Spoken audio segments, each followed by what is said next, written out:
여러분 안녕하십니까? 수요일 아침 뉴스 퍼레이드 홍병준입니다.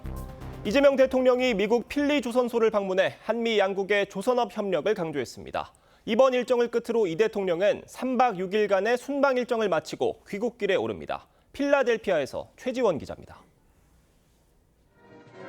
미국 남북전쟁 전사자 등이 안장된 알링턴 국립공원에 이재명 대통령 내외와 수행단이 들어섭니다. 이 대통령은 무명용사탑 앞에 헌화한 뒤 묵념했습니다. 필라델피아로 이동한 이 대통령은 우리 정상으로선 김대중 전 대통령 이후 26년 만에 독립운동가인 서재필 박사 기념관부터 찾았습니다. 방미 중 마지막 방문지는 한화의 필리 조선소였습니다. 지난해 12월 한화그룹이 우리 돈 1,400억 원을 투자해 인수한 곳으로 미국 상선의 50%를 공급하고 있습니다. 전날 한미 정상은 회담에서 일명 마스카 프로젝트, 조선업 협력에 공감했는데 하루 만에 이 대통령이 이곳을 직접 찾아 한미 공조 의지를 다시 부각한 겁니다. 미국 조선업과 대한민국 조선업이 함께 도약하는 윈윈의 성과를 만들어낼 것이고 미 해양청이 발주한 국가안보다목적선 명명식에 참석한 뒤 조선소 내외부도 두루 둘러봤습니다. 3박 6일 순방 일정을 모두 마무리한 이 대통령은 내일 새벽 귀국합니다. 복귀와 동시에 추가로 체결한 $1,500 기업 투자 양해각서와 알래스카 LNG 투자 요구 등 정상회담 결과를 놓고 대비책 마련에 나설 걸로 전망됩니다. 필라델피아에서 TV조선 최지원입니다. 트럼프 대통령은 한미 정상회담 다음 날 한국과의 무역 협상에서 달라진 게 없다고 재차 강조했습니다. 외신들은 이번 회담을 놓고 이 대통령의 외교적 성과를 대체로 긍정평가했지만 양측 간 문서화된 합의가 없었다는 점을 지적했습니다. 이루라 기자입니다. 한미 정상회담 직후 트럼프 대통령이 기자들에게 전한 첫 메시지는 무역 협상 마무리였습니다. Yeah, I think we have a deal done. They had some problems with it, but we stuck to our guns. We are going to. They're going to make the deal that they agreed to make. 이튿날 국무회의에서도 한국이 뭔가 해보려 했지만 결국 약속을 지켰다며 지난달 말 체결된 한미 무역 합의 이후 미국의 양보는 없었음을 재차 강조했습니다. 현지 외교 전문가들은 한미 정상회담에서 공동 성명이나 문서화된 합의가 없어 불확실성이 그대로 남았다고 분석했습니다. 허드슨 연구소는 안정적인 시작이었지만 명확한 공동 성명이 없어 주요 쟁점이 몇 달 내 다시 불거질 것이라고 내다봤고 아시아 소사이어티는 대미 투자 기금에서 긴장감이 남아 있다고 지적했습니다. 그럼에도 대부분 외신은 이 대통령의 첫 방미 외교 데뷔가 성공적이었다는 평가를 내놨습니다. 뉴욕타임스는 이 대통령이 준비된 수사로 회담 분위기를 사실상 주도했다고 보도했습니다. 폴리티코는 이 대통령이 일본을 거쳐 미국을 방문했다는 점을 소개하며 트럼프 대통령이 중시하는 미국 우선 수사를 정교하게 활용해 회담을 원만하게 이끌었다고 평가했습니다. TV조선 이루라입니다. 네, 이번 회담에서는 관세 협상 후속 논의도 이뤄질 것으로 예상됐습니다. 하지만 미국 측이 요구했던 것으로 알려진 대미 투자 명문화나 농축산물 추가 개방은 정상 간 회담에서는 논의되지 않았는데요. 우리 입장에서는 선방한 셈이지만 새롭게 날아온 청구서도 적지 않습니다. 이번 회담에서 새롭게 제시된 투자안들 지선호 기자가 정리했습니다. 트럼프 대통령은 이란을 폭격한 B-2 폭격기의 성능을 과시하며 미국산 무기 구매를 기대한다고 했습니다. So they understand that we make the best military equipment in the world, and South Korea is a big buyer of military equipment, and we're going to talk about that. 대통령실은 이 대통령이 밝힌 국방비 증액과 연계해 실제 구매 가능성을 언급했습니다. 미국 무기 구매는 우리가 필요한 영역에서 구매하려고 하는 것이고 그것도 첨단, 꼭 필요한 중요한 무기를 구매하려고 하는 것이기 때문에 트럼프 대통령은 대만과 일본이 참여하는 알래스카 LNG 합작법인 프로젝트도 직접 언급했습니다. 알래스카 북부 지역의 천연가스를 채굴해 수출하는 사업으로 지난달 관세 타결안엔 없던 내용입니다. We have the greatest amount of energy in the world, and we're dealing with South Korea, as you know, in Alaska, and we're going to be making a deal, a joint venture with South Korea. 조금 더 상세하게 논의될 것으로 보입니다. 예. 지금 단계에서 구체적으로 그 사업에 대해서 조인트 벤처를 설립한다 이렇게 논의가 이루어진 건 아닙니다.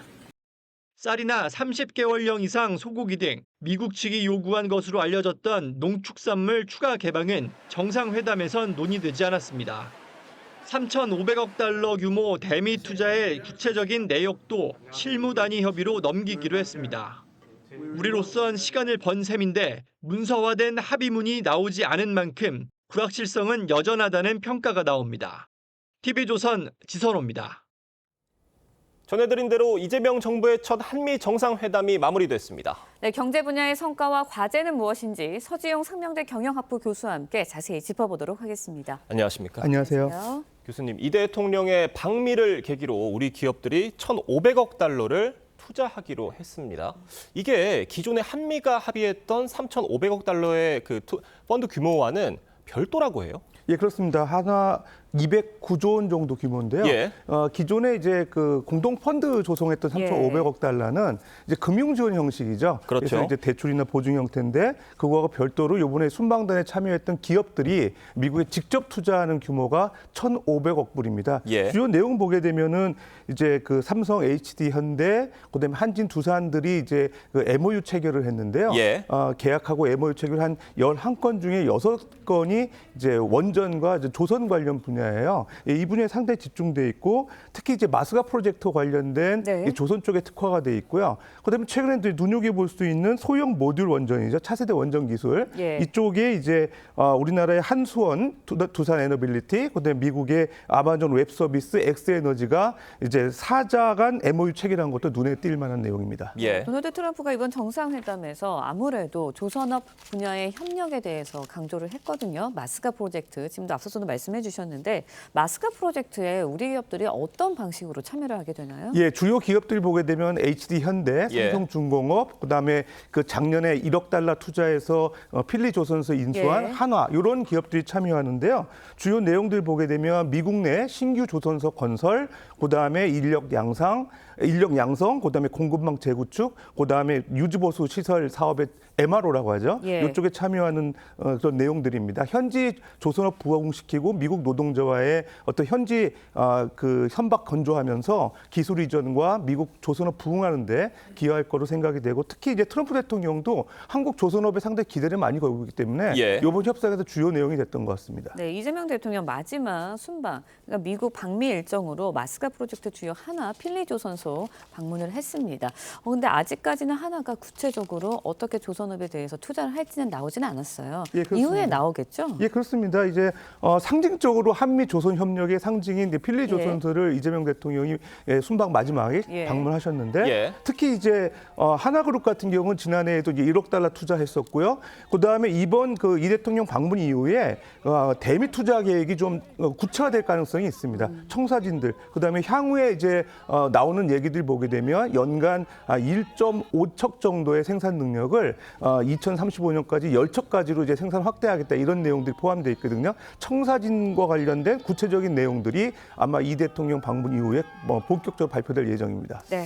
기업들의 투자 계획 구체적으로 좀 살펴보면 현대차그룹은 50억 달러 규모의 추가 투자 계획을 밝혔고요. 네. 한진그룹, 대한항공은 미국 보잉기를 103대를 사겠다고 했어요. 이게 한국 항공사 역사상 최대 규모라고 합니다. 예, 그렇습니다. 지금 먼저 말씀해 주신 그 현대차 그룹 같은 경우는 이제 50억 달러 규모의 추가 투자 발표했는데요. 예. 이미 이제 기존에 215억 달러 투자 계획이 있었거든요. 그러니까 요거까지 합치게 되면 260억 달러로 상당히 규모가 크고요. 주로 이제 제철 자동차, 로봇 이런 쪽에 투자하는 계획인데 특히 이제 현대자동차 그룹 같은 경우는 보스턴 다이너믹스라는 로봇 공장 신설에 상당히 주력하고 있는 것 같습니다. 그다음에 두 번째 이제 한진그룹에 대한 내용인데요. 예. 미국 보잉사로부터 차세대 그 효율 있는 항공기 3대 우리나라 돈으로 이제 한 70조 원 정도 되는 규모의 계약 수주를 이제 해서 이제 소위 말해서 이제 공급 계획이 있거든요. 죄송합니다. 우리 미국 이제 수입하는 거죠. 우리나라 이제 소위 말해서 한진그룹이. 그래서 결과적으로는 GE 에어로스페이스하고도 엔진 정비 서비스 계약도 체결하면서 한미 간의 항공기 계약 관련된 부분이 상당히 활성화된 내용입니다. 네, 알겠습니다. 트럼프 대통령 그런 거 하면요.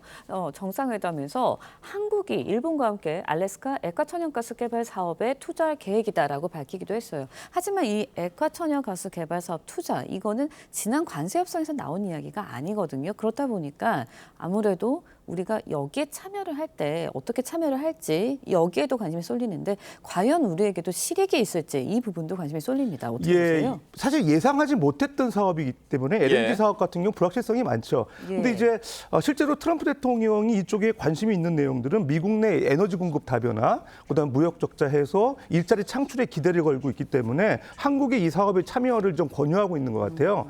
근데 이제 우리나라가 참여했을 때 어떤 효과가 있느냐 봤을 때 이제 알래스카산 LNG 같은 경우는 지금 MMBTU당 6달러 정도 되거든요. 근데 동북아 아시아의 지금 LNG 가격 같은 경우 15달러 정도 돼요. 그러니까 절반 이상 상태 저렴한 가격으로 에너지 공급을 할 수 있는 장점이 있고요. 그다음에 우리나라 같은 경우 LNG에 대한 중동 의존도가 너무 높아요. 그래서 우리 스스로도 에너지 다변화 측면에서 도움이 될 것 같습니다. 그다음에 이제 마지막으로는 아직 알루미늄, 철강, 그다음에 자동차에 대한 관세 협정이 마무리되지 않았는데 실질적으로 그런 관세 협상에서 LNG 사업에 참여함으로써 어떤 요 사업을 가지고 레버리지로 쓸 수 있는 하나의 기회가 되지 않을까. 그래서 결과적으로 한미 간 무역 협상에서 이 불확실성이 높은 LNG 사업의 참여가 상당히 향후의 어떤 관세 협정의 변수가 되지 않을까 생각됩니다. 네. 트럼프 대통령이 이런 말도 했습니다. 한미 양국의 무역 합의를 둘러싼 논란과 관련해서 마무리 지었다 이렇게 밝히기도 했는데 교수님이 보시기엔 좀 어떠세요? 그간 이번 무역 합의를 둘러싼 대미 투자 패키지나 또 품목 관세를 둘러싸고 여러 가지 불확실성이 있다 이런 지적들이 나왔었는데 해소가 됐다고 보십니까? 우리나라 입장에서 해소 안 됐죠. 사실 아까도 말씀드렸지만 철강 알루미늄 관세 같은 게 50% 지금 부과가 됐기 때문에 완화돼야 되고요. 그다음에 자동차 관세 같은 경우는 15%까지 인하를 될 가능성이 있다고 좀 점치고 있는데 아직 일정 같은 게 이제 확정이 되지 않았어요. 지연 가능성이 있기 때문에 이 문제 해결이 돼야 되고요. 계속해서 이제 또 미국 같은 경우 농산물 개방을 요구하고 있기 때문에 구체적인 내용에 대한 조율도 좀 필요하지 않나 생각됩니다. 네, 정상에서 이제 농축산물 문제도 좀 거론이 되지 않을까라는 생각했는데 농축산물 시장 개방 관련해서는 다뤄지지 않은 것으로 알려지고 있습니다. 하지만 이제 상무장관이 정상회담 직후에 미국 농민들 위해서 한국 시장, 농축산물 시장 더 개방해야 된다 이런 이야기를 했거든요. 그렇다 보니까 농축산물 시장에 대해서 추가 개방 있지 않겠냐 이런 우려들이 나와요. 어떻게 보세요? 미국 측에서는 아마 정치적인 발언 같은데 상무장관 하워드 러트닉이라는 분이 이제 우리나라 이제 실무자들하고 얘기하면서 미국의 농민과 제조업자를 위해서 이제 농축산 시장을 개방을 한국에 요구할 것이라는 얘기를 했었고요. 실제적으로 주요 내용은 이제 쌀, 소고기 같은 이런 내용들이거든요. 근데 추가 개방 요구가 사실 우리나라 테이블에서 논의가 된 적이 없음에도 불구하고 이런 얘기가 있었고요. 향후에 미국에 추가 개방 요구가 있을 것 같아요. 주요 내용은 보게 되면 이제 검역 절차 간소화 같은 관세 장벽 완화에 초점이 맞춰지지 않을까 생각됩니다. 교수님 말씀과 여러 가지 분석들을 종합을 해보면 여전히 후속 논의들을 이어가야 하는 부분들이 많이 있는 것 같습니다. 교수님께서 보시기에 마지막까지 놓치지 말아야 할 부분이 있다면 어떤 게 있다고 보세요? 첫 번째는 가장 중요한 게 지금 철강 알루미늄에 대한 50% 관세 좀 인하해야 될 것 같고요. 그다음에 자동차에 대한 최혜국 대우를 밝혔는데 15% 관세가 확정이 돼야 될 것 같고요. 그다음에 두 번째는 이제 알래스카 LNG 사업에 대한 실익 분석을 통해서 참여 여부를 결정해야 될 것 같습니다. 그다음에 이제 마스가 프로젝트에 대한 어떤 청사진 로드맵이 구체화돼서 실제적으로 이제 미국의 고용 창출 효과를 통해서 우리나라가 결과적으로 관세 협정에서 우위를 좀 가질 수 있는 기회로 활용이 돼야 될 것 같고요. 마지막으로 이제 농축산물 시장 개방 비관세 장벽에 대해서 미국 측과 이제 어떤 부분에 이제 해결이 돼야 되는지 특히 아까 말씀 검역 절차 간소화를 요구할 가능성이 있거든요. 이쪽 부분에 구체적 논의가 좀 필요하지 않나 생각됩니다. 알겠습니다. 이번 한미 정상회담의 경제 분야 성과와 남아있는 과제에 대해 교수님과 자세히 얘기 나눠봤습니다. 오늘 말씀 여기까지 듣겠습니다. 감사합니다. 감사합니다. 이재명 대통령이 방미 기간 한미가 한반도 평화 정착과 비핵화를 위해 협력하겠다고 발언한 데 대해 북한이 비핵화에 아직도 헛된 기대를 점쳐보는 건 허망한 망상이라고 비난했습니다. 북한 조선중앙통신은 국위이고 국채인 핵을 영원히 내려놓지 않으려는 우리의 입장은 절대 불변이라며 이같이 밝혔습니다. 이 대통령은 앞서 미 전략국제문제연구소에서 한반도에서 핵 확산 금지 조약상 의무는 철저히 준수돼야 한다고 말했습니다. 국민의힘 새 당대표의 50대 재선인 장동혁 의원이 선출됐습니다. 네, 국립현충원 참배로 본격 당무 행보를 시작하는 장신임 대표는 의원총회에 참석해 당 개혁과 대여 투쟁 방안 등을 밝힐 전망입니다. 이태희 기자의 보도입니다. 장동혁 신임 대표가 국민의힘 당기를 힘차게 흔듭니다. 장 대표는 결선 투표에서 김문수 후보를 불과 0.54%포인트, 2천여 표 차로 앞섰습니다. 일반 국민 여론조사에선 인지도에서 앞선 김문수 후보에게 20%포인트 넘게 밀렸습니다. 하지만 80%가 반영되는 당원 투표에서 3만여 표 차이로 앞서 당권을 잡게 됐습니다. 우파 시민들과 연대해서 이재명 정권을 끌어내리는데 제 모든 것을 바치겠습니다. 두 사람의 결선으로 좁혀지자 한동훈 전 대표는 최악보다 차악이라며 우회적으로 김 후보 지지 의사를 밝혔습니다. 하지만 김 후보는 본선보다 6만 표를 더 얻어 안철수, 조경태 후보 표를 완전히 흡수하지 못했습니다. 오히려 장 대표가 결선에서 5만여 표를 추가 확보했는데 반작용에 따른 지지층 결집으로 해석됩니다. 새로운 미디어 환경이 있었기 때문에 가능했다고 생각합니다. 국민의힘 소속 오세훈 서울시장은 국민의 눈높이에서 다시 시작하자 다름을 인정하고 조화를 이뤄야 한다며 전대 이후 당내 통합을 주문했습니다. 신임 장 대표는 대선 패배 충격에서 헤어나오지 못한 당을 정상화하면서도 거대 여당의 입법 독주까지 견제해야 하는 과제를 안고 임기를 시작하게 됐습니다. TV조선 이태희입니다. 네, 윤석열 전 대통령의 구치소 내 체포 저항 장면이 담긴 CCTV 열람 계획안이 어제 국회 법사위에서 의결됐습니다. 파견 검사를 늘리고 활동 기간을 연장하는 특검법 개정안도 민주당이 당론으로 발의한 지 하루도 안 돼 소위로 넘겨졌는데 추미애 법사위원장이 자리에 앉자 법사위 내 입법 독주가 더 거침없어지면서 여야의 대치 극으로 치닫고 있습니다. 황정민 기자의 보도입니다. 추미애 법사위원장 취임 뒤 열린 첫 전체 회의. 시작 전부터 누가 먼저 악수를 청할지를 두고 신경전이 벌어집니다. 위원장님이 먼저 오실 줄 알았더니 안 오셔갖고 저는 여기서 기다리고 잠시 뒤 회의장이 고성으로 가득 찹니다. 야당 의원들이 추 위원장의 일방적 진행에 단체로 항의하고 나선 겁니다. 그러니까 어떻게 이렇게 일방적으로 회의를 진행하십니까? 아직 회의 진행하지 않았습니다. 아니 위원장님 이게 협의가 안 된 안건이잖아요. 아니 위원장이 의사 진행 못하게 지금 작정하고 들어온 거예요? 결국 윤석열 전 대통령 구치소 CCTV 열람 계획안과 박성재 전 법무장관 등을 위증 혐의로 고발하는 안건 등이 일사천리로 법사위를 통과했습니다. 여당 법사위원들은 다음 달 1일 윤 전 대통령 CCTV 열람을 시도할 방침입니다. 그래서 저는 고발하고 싶어요. 근데 아니 의원님이 사법기관이세요? 판단은 법원이 하겠죠. 추 위원장이 3대 특검 활동기간 연장법을 다룰 일소위 구성안을 강행 처리하자 대치는 극에 달했습니다. 회의 방해를 계속 하시겠습니까? 토론 종결을 선포합니다. 국민의힘은 추 위원장이 야당과 협의 없이 일방적 의사 진행으로 민주주의 질서를 무너뜨렸다며 국회 윤리특위 제소를 예고했습니다. TV조선 황정민입니다. 한덕수 전 국무총리에 대한 구속영장 심사가 오늘 진행됩니다. 전직 총리에 대한 영장 청구는 헌정사상 처음입니다. 서울중앙지법에 나가 있는 취재기자 연결합니다. 유태영 기자, 한 전 총리 구속심사 몇 시에 시작됩니까? 네, 오늘 오후 1시 30분부터 이곳 서울중앙지법에서 한덕수 전 총리에 대한 구속영장 실질심사가 열립니다. 이르면 오늘 밤 심사 결과가 나올 것으로 보입니다. 내란특검은 증거인멸과 도주 우려가 있다며 24일 구속영장을 청구했습니다.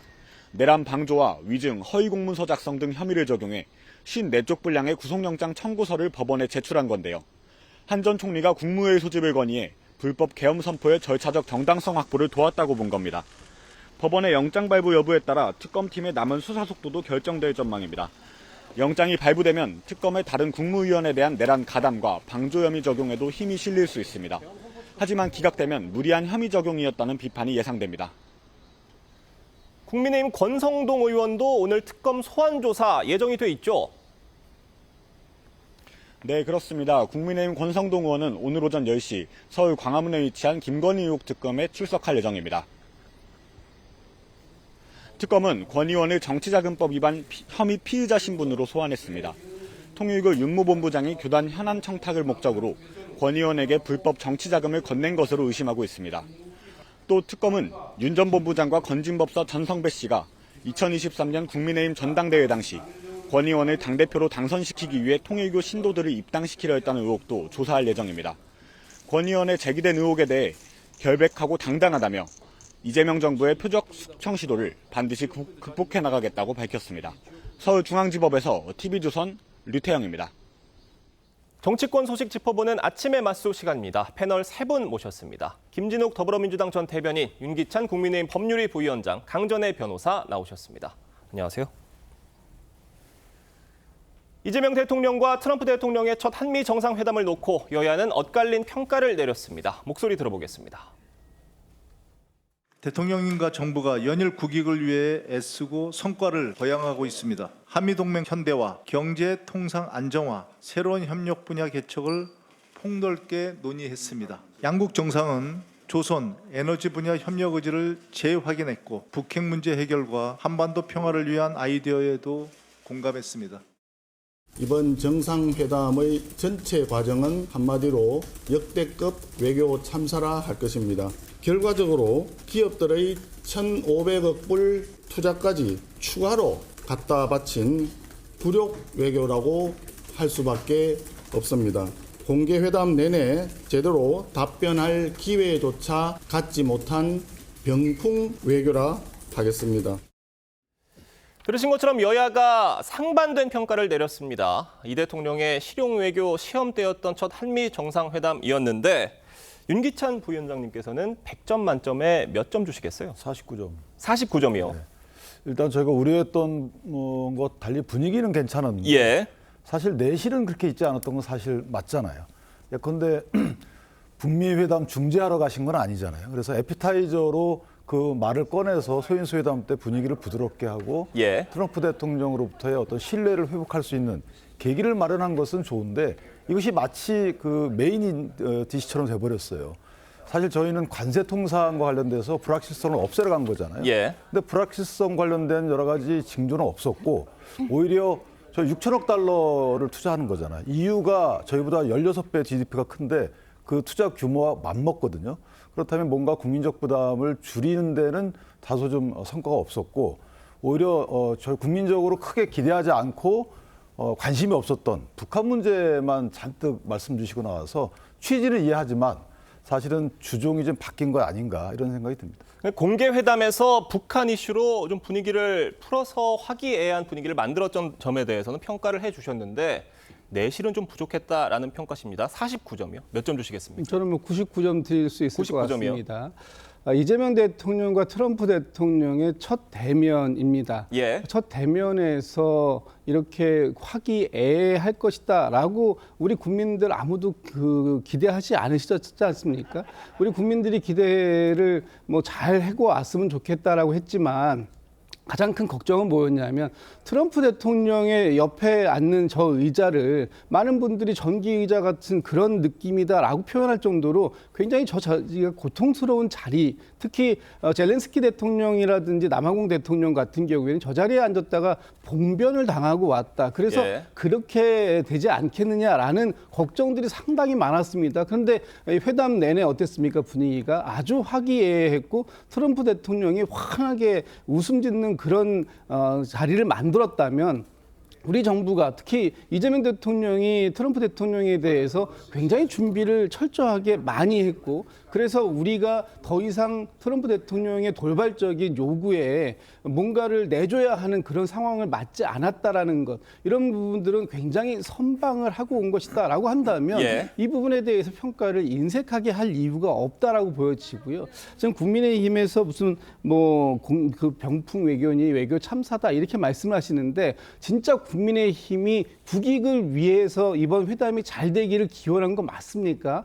혹시라도 이재명 대통령이 트럼프 대통령에게 면박당하고 무시당하고 이런 모습을 기대했던 건 아닙니까? 그런 상황이 아니었다면 이렇게 순조롭게 원만하게 첫 대면 회담이 끝난 이런 상황 속에서 이렇게 평가를 박하게 한다는 것, 저는 이해할 수 없다 이렇게 보고 있습니다. 알겠습니다. 민주당에서는 120점이라고 평가를 했던데 당보다는 조금 낮은 점수를 주셨어요. 제가 99점을 드린 이유는요. 예. 방금 전에 말씀 주셨던 것처럼 앞으로도 계속해서 협의를 이어나가야 될 부분이 남아있는 부분이 있기 때문에 그런 점 때문에 1점은 뺐다 이런 말씀드립니다. 알겠습니다. 이재명 대통령이 트럼프 대통령을 향해서 북한과의 관계와 관련해서 피스메이커를 해달라, 나는 페이스메이커를 하겠다, 이 발언이 화제가 되기도 했습니다. 야당에서는 굴욕적 아부라고 비판을 했는데 지금 민주당에서는 명언이다라는 말까지 나왔어요.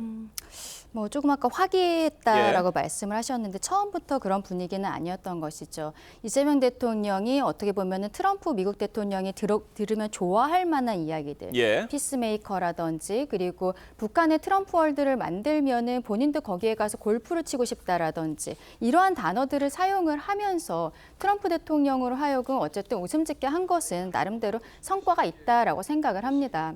다만 우리가 이번 정상회담에서 명확하게 가져온 것은 가져왔다고 표현하기도 어렵습니다만 1,500억 불 이상을 다시 투자를 하는 것, 이거 이외에 정해진 것이 아무것도 없는 거거든요. 우리 국민들께서 궁금해하셨던 철강, 알루미늄 이런 거에 대한 관세도 없고 그리고 농축산물 관련해서도 이야기가 없었다라고 하는데 향후의 상황은 좀 지켜봐야 될 것이라고 생각을 합니다. 다만 지금 본인이 페이스메이커를 하겠다라고 이야기를 하고 있습니다만 북한과 우리의 관계가 그렇게 할 수 있는 상황이 좀 의문이 있고요. 이재명 대통령이 그동안에 어떻게 보면 실용외교를 위해서 트럼프 미국 대통령의 가랑이 밑이라도 기어가겠다라는 이야기들을 국민들 앞에서 했었는데 그것을 언행으로서 보여준 것이 아닌가라고도 생각합니다. 이번에 미국 측의 이 대통령 의전을 놓고도 말들이 많았습니다. 블레어 하우스에서 묵지 못한 점, 또 공항에 의전장이 아니라 부의전장이 나온 점, 또 배웅 현장에 트럼프 대통령이 보이지 않았던 점을 두고 홀대 아니냐 이런 말들이 나왔었는데 좀 어떻게 보셨어요? 저는 이제 더 이상 우리 외교에서 이런 홀대론을 우리 스스로가 얘기하는 것, 이런 것은 이제 좀 지양했으면 좋겠다 이런 생각이 듭니다. 그리고 충분하게 그 해명들이 다 됐지 않습니까? 예를 들면 블레어 하우스에서 왜 묵지 못했느냐, 영빈관에서 묵었어야 되는 거 아니냐, 그러니까 홀대받은 거다 이렇게 지금 주장하시는데 미국의 국무부에서 밝혔지 않습니까? 지금 블레어 하우스가 8월 달까지 수리 중이다, 내부 수리 중인 상황에서 거기에 어떻게 들어갑니까? 또 지금 의전장이 나왔다고 하는데 저렇게 의전장이 나오는 경우가 이번이 처음이었습니까? 그렇지 않은 상황들 속에서 당연히 우리한테 양해도 구했고 우리가 또 그 부분에 대해서 어차피 실무적 방문이었기 때문에 충분히 이해한다라는 부분들을 얘기한 것이고 이런 상황들 속에서 자꾸 외교에 홀대를 받았다. 그럼 홀대 받았다 그러면은 그 대통령께서 우리의 국격을 우리 스스로가 그렇게 침해하는 발언들을 그렇게 하고 싶나 이런 생각이 들고요. 홀대도 아니었을 뿐더러 홀대라는 표현 자체가 맞지 않다. 지금 이번에 1박 2일, 2박 3일의 아주 짧은 실무적 방문을 통해서 미국의 트럼프 대통령과 우호적인 분위기를 만들고 신뢰를 만들었다면 이 부분 인정해야 될 것 같고요. 외신들에서도 호평한 이런 그 정상회담을 우리 스스로가 낮추고 폄훼하는 이런 그 비판들은 좀 자제하는 것이 맞지 않나 싶습니다. 알겠습니다. 트럼프 대통령이 회담 직전 한국의 특검 수사를 거론하면서 긴장감이 감돌기도 했습니다. 관련해서 트럼프 대통령 발언과 광원식 비서실장 얘기 들어보겠습니다. Very vicious raids on churches by the new government in South Korea, that they even went into our military base and got information. Is his name deranged Jack Smith by any chance? I am sure it's a misunderstanding, but there is a rumor going around. 트럼프 대통령의 트루스 소셜 메시지와 관련해서 한국 정치 상황에 대한 오해를 불식시킬 수 있도록 말씀드렸고 트럼프 대통령에게 이 문제에 대한 정확한 사실관계를 다시 보고해 달라고 요청하였습니다. 자, 지금 들어본 것처럼 상황이 뭐 일단락된 듯 보이긴 합니다만 이런 두 정상 간의 외교 현장에 특검 상황이 언급된 것 자체가 굉장히 이례적이라는 얘기가 들립니다. 어떻게 보세요? 이례적이고 사실 이제 그만큼 이제 외국 정상이 언급했기 때문에 문제가 있다라는 취지가 아니고요. 사실 국내에서도 문제가 많다고 생각을 하죠. 그러니까 교회를 압수수색해서가 아니고 통화 목록에 있으면 압수수색을 했다는 거예요. 그래서 아직까지도 수사로 이어지고 있지 않다는 것을 볼 때는 물론 아직까지 뭐 압수물을 분석하고 있다고 특검은 얘기하고 있지만 어쨌든 압수수색할 때는 그만큼 뭔가 설계라고 했을 텐데 거기에 걸맞는 뭔가가 나오지 않는 거죠. 그다음에 그 뭐 미군 부대 내도 마찬가지입니다. 조금 저희가 볼 때는 터무니없는 이런 어떤 설계 갖고 압수수색을 단행한다. 그렇다면 외교적 문제로 비화될 문제 또는 종교의 자유 문제로 비화될 문제와 관련돼서는 좀 더 신중했어야 됨에도 불구하고 마구잡이식으로 하고 있다는 이런 하나의 방증 아닌가라는 생각이 들어서 개인적으로 보면 트럼프 대통령이기 때문에 저런 문제 제기가 문제가 되는 것이 아니고 사실 한 번쯤은 누구나 문제 제기를 했을 법한 그런 문제를 트럼프 대통령이 문제 제기한 것이다 이렇게 생각합니다. 물론 트럼프 대통령이 한미 정상회담을 앞두고 상대국의 저런 정치 상황에 대해서 비난성 입장을 낸 것 자체가 결례라는 지적도 있습니다만 이런 오해 소지를 준 것 자체도 문제라는 지적이에요. 어떻게 들으세요? 저는 뭐 오해의 소지를 줬다고 생각하지 않습니다. 다만 오해를 하셨다고 했고 또 그 오해가 정확하게 풀렸고 오해였을 거라고 강하게 믿고 있다라는 입장을 트럼프 대통령이 발표한 만큼 이 문제에 대해서는 특히 우리 지금 국내의 지금 정치적 상황들 특검이 왜 필요한지, 특검이 진행되고 있는 과정들 이런 부분들에 대해서 충분하게 설명하고 그 부분을 오해라고 한 만큼 더 이상 이 부분에 대한 언급을 하는 것은 뭐 무의미하다 이렇게 보여지고요. 지금 특검에서 진행하고 있는 것이 굉장히 과도하다, 정치적이다 이런 비판을 지금 하시고 계시는데 그 부분에 대해서 특검에서 또 충분히 납득할 만한 수사 결과가 지금 나올 것이다라고 보여지고요. 지금 수사 진행 중에 있는 상황 속에서 이 부분에 대한 언급을 더 이상 하는 것은 바람직하지 않다. 특히 지금 이제 트럼프 대통령의 귀에까지 이 부분이 왜곡 전달된 부분이 있다라면 그 부분에 대해서는 앞으로 점검해야 될 부분은 분명히 있다. 그리고 그런 부분들을 점검하기 위해서 비서실장이 나섰고 그 비서실장에 나선 상황 속에서 이 문제가 아주 원만하게 오해로 정리가 된 만큼 이 부분에 있어서의 대통령실의 대응도 상당히 돋보였다. 저는 그렇게 평가할 수 있을 것 같습니다. 말씀해 주셨는데 트럼프 대통령이 저런 글을 그러니까 본인의 SNS에 올리게끔 만들어진 그 상황 자체를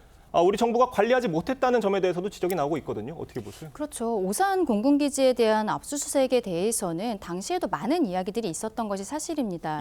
자료를 이미 제출을 받을 수도 있었던 것이고 어쨌든 미군과 함께 쓰고 있는 것이기 때문에 미군에게 어떻게 보면 사전에 양해하는 이야기를 할 수도 있었던 거거든요.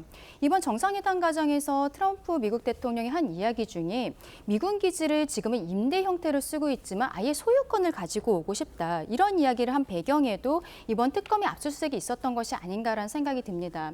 어쨌든 지금 미국 측에서 여기에 대해서 뭐 오해는 나름대로 풀렸다라고 이야기는 하고 있습니다만 우리의 특검 수사가 너무 강압적이지는 않은지 민주주의 국가의 원칙에 맞은 것인지 여기에 대해서는 한 번쯤 검토가 필요한 시점이 아닌가 생각합니다. 네, 오늘 설주환 변호사님도 함께해 주십니다. 이 지적들 어떻게 들으십니까? 이 특검에서 수사 압수수색을 할 때 뭐 사전에 뭐 양해를 구하고는 했다고 하지만은 한국군 사령관에 대한 범위에서만 그렇게 얘기를 한 것 같고요. 미군 입장에서는 당연히 미군 기지 내에 있다고는 하지만은 어차피 미군 기지 내로 들어와서 압수수색이 진행된 거기 때문에 이 부분에 대해서는 상당한 의아함을 가질 수밖에는 없었을 것이다. 근데 저는 이 부분과 관련해가지고 좀 정부 측의 대응이 조금 부족한 부분은 있다. 왜 그러냐면 특히나 교회 압수과 관련해서 이영훈 목사의 자택과 사무실을 압수했었는데 그 전부터 대통령실에서는 이번 한미 어떤 그 정상회담을 앞두고 상당한 그 어떤 도움을 요청을 한 상태였단 말이죠. 그렇다고 한다면 교회 압수수색과 관련해 가지고도 이용훈 목사에게 이러한 부분에 대해서 충분한 설명이 됐었어야 되는데 그렇지 못해서 아마 이번에 트럼프 대통령에게까지 이러한 얘기가 들어간 것으로 보인다고 한다면 대통령실에서 너무 이러한 특검의 수사 상황에 대해서 너무 안이하게 대처를 한 것은 아닌가라는 좀 비판이 있을 것 같습니다. 알겠습니다. 다음 소식 짚어보겠습니다. 국민의힘 신임 당대표로 장동혁 의원이 선출됐습니다. 장 대표는 일반 여론조사에선 김문수 후보에게 20%포인트 넘게 밀렸지만 당원 투표에서 앞서면서 당권을 잡게 됐습니다. 당심이 장 대표를 선택한 이유 어떻게 보십니까? 이게 일각에선 이변이다라는 평가예요. 저는 개인적으로 뭐 세대 교체 측면에서 가점을 준 당원들도 있을 거고요. 예. 또 하나는 사실은 이제 당내 혼란을 저희가 2017년도에 겪어왔기 때문에 당내 혼란이 가중되게 되면 분당이 된다는 그 경험을 해왔어요. 그렇기 때문에 당내 통합과 혁신 이런 것들이 주는 의미에 대해서 당원들이 이제 이해하고 있거든요. 그러면 당원들을 거기에 대한 평가라고 보고 다만 장동혁 그 대표가 말했던 것처럼 같이 갈 수 없는 사람들의 범위와 관련돼서는 다양한 당원들의 우려도 있다. 예. 그런데 김상욱 의원과 같이 사실 같이 갈 생각도 없고 같이 갈 수 없는 국내 신민의 동지라고 여길 수 없는 이런 분들 경우에는 같이 갈 수 없는 거죠. 거기에 대한 기준 설정이나 이런 것들과 관련돼서 당원들의 조금 의사를 모을 필요가 있다. 이런 것들만 뒷받침된다면 사실은 잠재적인 비전을 제시하고 실행할 측면에서 보면 세대 교체를 선택했다. 저는 개인적으로 그렇게 평가합니다. 알겠습니다. 반탄파 장동혁 대표가 선출이 되면서 장동혁의 국민의힘과 정청래의 민주당이 앞으로 맞붙게 됐습니다. 민주당에서는 어떻게 바라보고 계십니까? 일단 장동혁 그 대표의 선출에 대해서 국민의힘의 당원들께서 선출하신 거기 때문에 일단 축하는 드립니다. 그러나 상당히 우려가 큰 상황이다 이런 말씀을 좀 덧붙여서 드려야 될 것 같습니다. 일단 장동혁 후보가 이번 그 전당대회 과정에서 주장하셨고 여과 없이 수용하셨던 부분들이 윤어게인이라는 것과 부정선거 음모론을 주장했던 이 극우적 주장들을 본인의 주장으로 여과 없이 수용하고 그것을 통해서 전당대회 캠페인을 했고 또 당대표까지 당선이 됐고 또 당대표 되셔서 하신 첫 일성이 지금 이재명 대표 이 대통령을 이재명 정권을 끌어내리는데 모든 걸 다 바치겠다 이런 표현을 쓰셨는데 이런 것들이 앞으로 민주당과의 대척점을 만들어가는 데에는 유용할진 모르겠습니다만 실제 국민들께 과연 국민의힘이 건전한 보수 정당의 가치를 지향하고 있는 정당으로 나아가는 탈바꿈되는 그런 데 도움이 될 것이냐라는 부분에 있어서 첫 번째 의문점을 가지고 그런 의문점을 가지고 있는 상황 속에서 내년 지선과 28년도 총선을 과연 승리할 수 있는 그런 국민의 힘을 만들어낼 수 있을 것이냐라는 두 번째 의문점을 갖습니다. 특히 장동혁 대표가 취임하면서 바로 내부 총질이라든지 아니면 내부 분열을 일으키는 사람들에 대해서는 결단하겠다 이런 말씀을 계속해서 하시는데 그런 것들이 앞으로 국민의힘발 정계 개편으로 이어지는 것 아닐까라는 생각들도 들게 만드는 그런 그 상황 속에서 장동혁 대표가 물론 캠페인 때와 앞으로 이 제1야당의 대표로서의 입장은 좀 다를 수 있을지 모르겠습니다만 현재까지로는 그런 부분들 속에서 상당히 우려스럽다. 특히 전환길 씨에 대해서 앞으로 어떠한 자세를 취할 것인지 만약에 전환길 씨를 지명직 최고위원이라든지 이런 식으로 당에 완전히 그 흡수하는 방식으로 간다면 아마 그 우려점은 더 커질 수도 있다. 이렇게 보고 있습니다. 알겠습니다. 국민의힘을 굉장히 깊이 있게 걱정을 해주셨어요.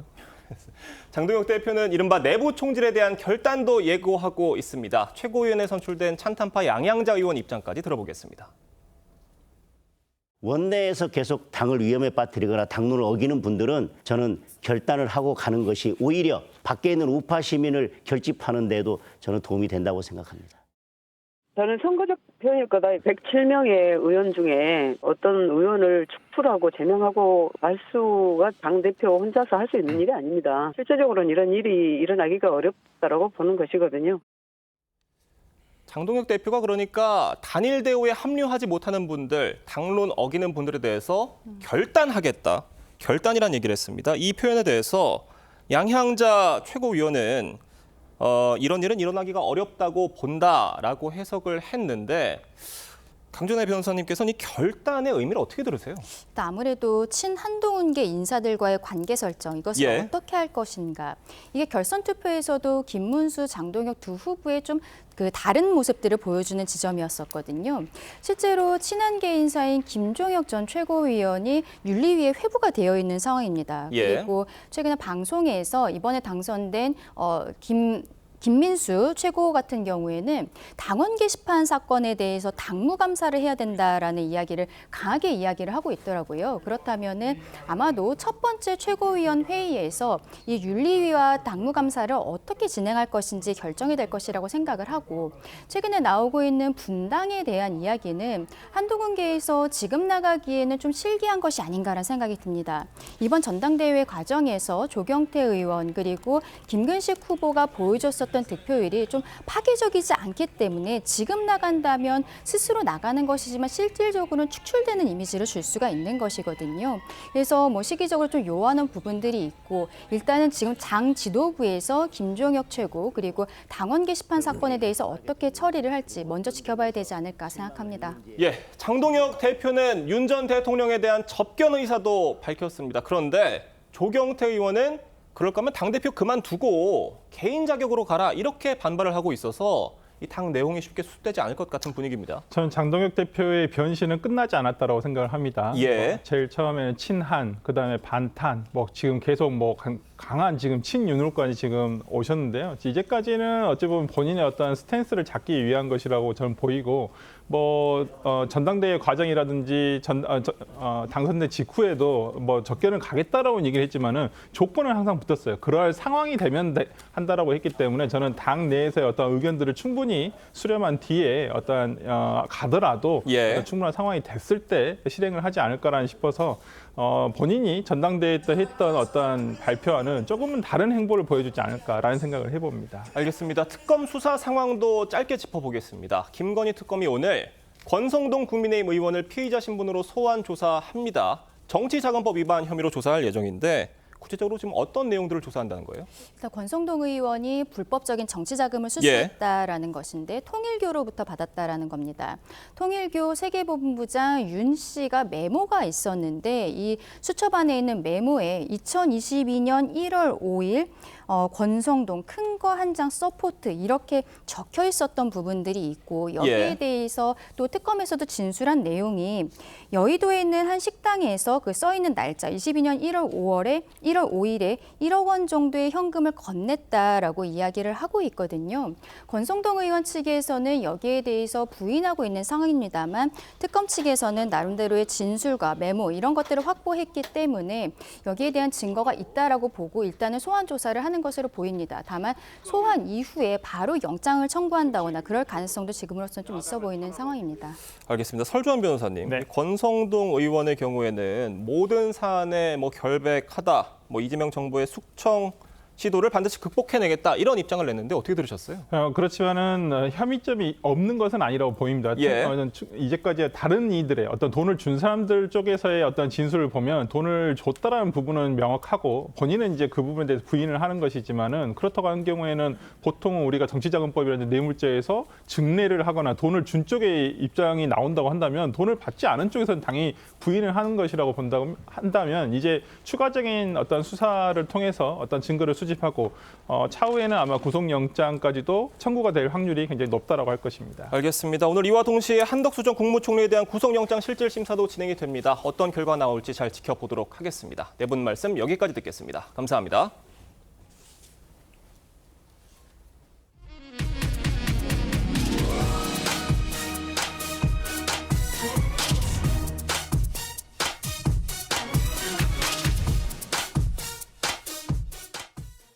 네, 노란봉투법 통과를 계기로 기업을 향한 노조의 압박이 거세지고 있습니다.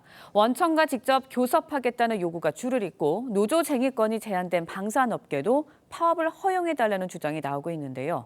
강성노조의 요구에 청년 신규 일자리가 줄어들 수 있다는 우려도 나오고 있습니다. 차정승 기자의 보도입니다. 민주노총 산하 금속노조가 방위산업 노동자들도 단체 행동을 허용해달라고 요구했습니다. 노조법은 국가 안보 등을 이유로 파업 같은 단체 행동을 금지하고 있는데 헌법재판소가 이 법을 위헌 판결해야 한다고 주장했습니다. 금속노조는 헌법재판소에 위헌 법률 심판 제청 사건에 대한 조속한 올바른 심판을 촉구합니다. 노란봉투법을 계기로 노동계 요구는 거세지고 있습니다. 전국 석탄화력발전소 비정규직 노조는 전원 고용을 촉구하며 파업을 예고했고 네이버 산하 6개 자회사 노조도 본사와 직접 교섭을 요구하며 집회를 열 예정입니다. 노동계의 압박은 결국 비정규직의 직접 고용으로 이어질 거란 전망이 나옵니다. 지난 2017년 비정규직 만여 명의 정규직 전환을 추진해 공정성 논란을 일으킨 인천국제공항 사태가 반복될 수 있다는 겁니다. 원화청과 교섭 지위가 이제 인정이 돼버리면 그때부터는 실질적 지배구조인 모기업에 이제 직고용을 요구할 수 있는 명분이 되거든요. 당시 감사원은 일반 국민의 채용 기회를 박탈했다고 지적했습니다. 노란봉투법이 비슷한 이유로 특히 청년 일자리를 위협할 수 있다는 우려가 나옵니다. 인건비 상승 때문에 또 다른 신규 채용은 줄어들 수밖에 없는 게 가장 염려스럽습니다. 강성 노조의 협상력만 커질 경우 노동계 내부 갈등이 심화될 수 있다는 지적도 나옵니다. TV조선 차정승입니다. 네, 미국 애리조나주 피닉스 일대에 현지 시간 25일 거대한 모래폭풍이 덮쳐 정전과 항공편 지연 등의 피해가 잇따랐습니다.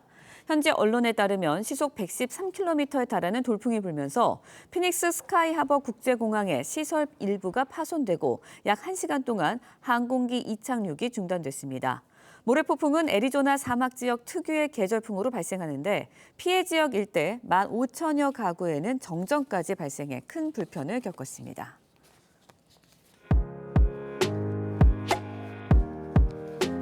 네, 렌즈에 담긴 그 순간 그 의미를 짚어보는 시간이죠. 사진기자가 선택한 아침 한 장입니다. 오늘은 조선일보 사진부 오동찬 기자와 함께합니다. 안녕하세요. 오늘 아침에 볼 사진 어떤 건가요? 네, 마약 점검반이 가스 계량기에서 무언가를 찾고 있는 장면입니다. 마약 던지기라고 들어보셨나요? 판매자가 마약을 특정 장소에 숨겨두면 구매자가 이를 찾아가는 방식인데요. 어제 집중 단속 현장을 따라가 봤습니다. 마약 구매의 일명 던지기 수법이 최근 확산되고 있는데요. 에어컨 실외기, 화단, 계량기 함 같은 주변 시설물이 주요 은닉처입니다. 어제 점검에는 서울시 경찰서, 보건소 등으로 구성된 합동 점검반이 투입됐는데요. 주택가를 돌면서 던지기가 의심되는 시설들을 집중적으로 살폈습니다. 네, 사진을 보니 우리 주변 곳곳이 마약 던지기에 이용되고 있었던 것 같은데 이게 주로 대학가를 중심으로 확산되고 있다고요? 네, 어제 합동 단속반이 점검에 나선 곳도 바로 서울 동대문 대학가 일대였습니다. 마약 광고가 SNS를 통해 퍼지고 비대면 방식으로 거래되는데요. 던지기 수법은 청년층 생활권에서 빠르게 확산되고 있다고 합니다. 서울시는 개강을 맞아서 주요 대학가를 중심으로 점검을 확대할 예정입니다. 네, 마약이 점점 대중화되고 있는 것 같은데요. 이를 대처할 수 있는 해결 방안 고민해봐야 할 것 같습니다. 지금까지 아침 현장이었습니다. 서울은 12일 만에 열대야가 누그러졌습니다. 다만 남부지방은 밤사이 여전히 무더웠는데요. 현재 폭염특보는 제주와 남부를 중심으로 발효 중이지만 낮에는 남부뿐 아니라 전국이 다시 더워지겠습니다. 곳곳에 비와 소나기 예보가 들어있습니다. 오전부터 저녁 사이 동해안 중심으로 비가 내리겠고요. 오후부터 충북과 경남, 제주에는 산발적인 소나기가 지나겠습니다. 오늘 전국 하늘 대체로 구름 많겠습니다. 출근길 서쪽 지역 중심으로는 안개가 짙게 끼겠습니다. 자세한 낮 기온 살펴보시면 서울과 춘천이 33도, 대전과 광주 32도, 부산은 31도가 예상됩니다. 금요일과 토요일 수도권과 강원 내륙에 비가 내리겠고 다음 주 월요일 전국에 비 예보가 들어있습니다. 오늘의 날씨 박선민입니다. 이상으로 수요일 뉴스 퍼레이드 마칩니다. 네, 저희는 내일 아침 7시 30분에 다시 찾아뵙겠습니다. 시청해주신 여러분 고맙습니다.